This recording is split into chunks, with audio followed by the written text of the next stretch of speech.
Hello friends, ఈ వీడియోలో చిన్న ఉసిరికాయలతో పచ్చడి ఎలా చేయాలో తెలుసుకుందాం. ముందుగా కడాయిలో కొంచెం నూనె పోసుకొని వేడెక్కనించి కొన్ని ఆవాలు కొన్ని జీలకర్ర వేసుకొని అవి వేగాక చిన్న ఉసిరికాయలు వేసుకొని కొంచెం ఉప్పు వేసుకొని మగ్గనివ్వాలి.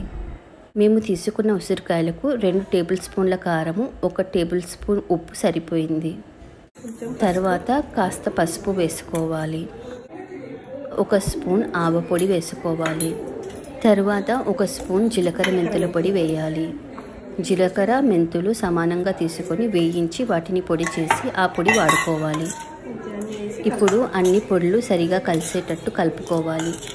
ఇది 2 రోజులు ఊరితే ముక్కలకి కారం పట్టి పచ్చడి టేస్టీగా ఉంటుంది. ఎంతో రుచికరమైన చిన్న ఉసిరికాయల పచ్చడి రెడీ. ఈ పచ్చడి వేడివేడి అన్నంలోకి నెయ్యి వేసుకొని కలుపుకొని తింటే రుచి అమోఘంగా ఉంటుంది.